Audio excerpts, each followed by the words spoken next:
Le second livre des Chroniques, chapitre 20.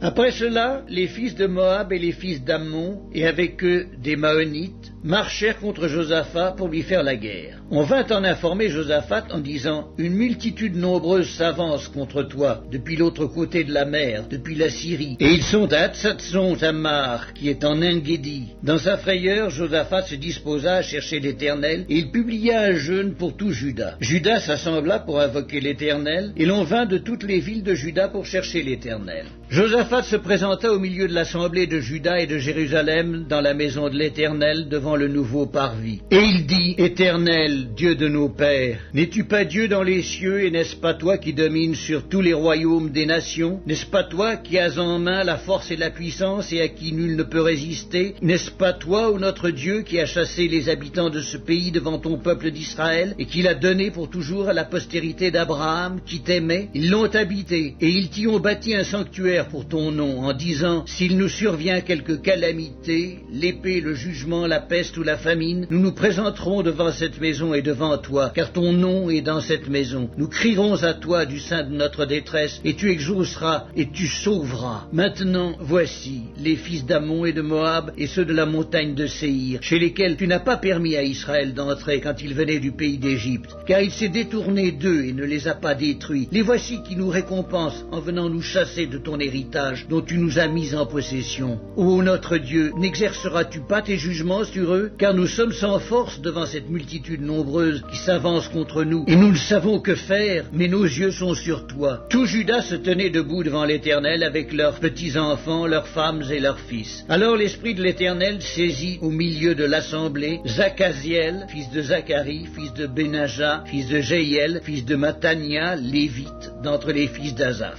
Et Jazakiel dit, soyez attentifs, tout Juda et habitants de Jérusalem, et toi, roi Josaphat, ainsi vous parle l'Éternel. Ne craignez point et ne vous effrayez point devant cette multitude nombreuse, car ce ne sera pas vous qui combattrez, ce sera Dieu. Demain, descendez contre eux. Ils vont monter par la colline de Tzitz, et vous les trouverez à l'extrémité de la vallée, en face du désert de Jéruel. Vous n'aurez point à combattre en cette affaire. Présentez-vous, tenez-vous là, et vous verrez la délivrance que l'Éternel vous accordera. Juda et Jérusalem, ne craignez point et ne vous effrayez point demain. Sortez à leur rencontre, et l'Éternel sera avec vous. Josaphat s'inclina le visage contre terre, et tout Juda et les habitants de Jérusalem tombèrent devant l'Éternel pour se prosterner en sa présence. Les Lévites d'entre les fils des Kéatites et d'entre les fils des Coréites se levèrent pour célébrer d'une voix forte et haute l'Éternel, le Dieu d'Israël. Le lendemain, ils se mirent en marche de grand matin pour le désert de Tékoa. À leur départ, Josaphat se présenta et dit, « Écoutez-moi, Juda et habitants de Jérusalem, confiez-vous en l'Éternel votre Dieu, et vous serez affermis. Confiez-vous en ses prophètes, et vous réussirez. » Puis, d'accord avec le peuple, il nomma des chantres qui, revêtus d'ornements sacrés et marchant devant l'armée, célébraient l'Éternel et disaient « Louez l'Éternel, car sa miséricorde dure à toujours. » Au moment où l'on commençait les chants et les louanges, l'Éternel plaça une embuscade contre les fils d'Ammon et de Moab et ceux de la montagne de Séhir qui étaient venus contre Juda. Et ils furent battus. Les fils d'Ammon et de Moab se jetèrent sur les habitants de la montagne de Séhir pour les dévouer par interdit et les exterminer.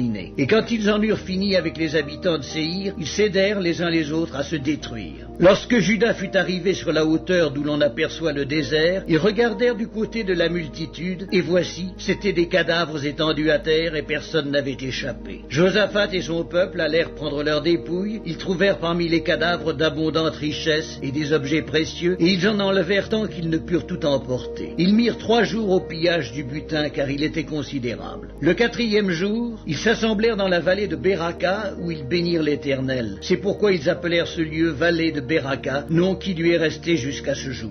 Tous les hommes de Juda et de Jérusalem, ayant à leur tête Josaphat, partirent joyeux pour retourner à Jérusalem, car l'Éternel les avait remplis de joie en les délivrant de leurs ennemis. Ils entrèrent à Jérusalem et dans la maison de l'Éternel, au son des luttes et des harpes et des trompettes. La terreur de l'Éternel s'empara de tous les royaumes des autres pays, lorsqu'ils apprirent que l'Éternel avait combattu contre les ennemis d'Israël. Et le royaume de Josaphat fut tranquille, et son Dieu lui donna du repos de tous côtés. Josaphat régna sur Juda. Il avait 35 ans lorsqu'il devint roi, il régna 25 ans à Jérusalem. Sa mère s'appelait Azuba, fils de Shifti. Il marcha dans la voie de son père Asa et ne s'en détourna point, faisant ce qui est droit aux yeux de l'Éternel. Seulement les hauts lieux ne disparurent point, et le peuple n'avait point encore le cœur fermement attaché au Dieu de ses pères. Le reste des actions de Josaphat, les premières et les dernières, cela est écrit dans les mémoires de Jéhu, fils de Hanani, lesquels sont insérés dans le livre des rois d'Israël. Après cela, Josaphat, roi de Juda, s'associa contre le roi d'Israël, Akazia, dont la conduite était impie. Il s'associa avec lui pour construire des navires destinés à aller à Tarsis, et ils firent les navires à Etzjon-Géber. Alors Eliezer, fils de Dodava, de Maresca, prophétisa contre Josaphat et dit: parce que tu t'es associé avec Akazia, l'Éternel détruira ton œuvre. Et les navires furent brisés et ne purent aller à Tarsis.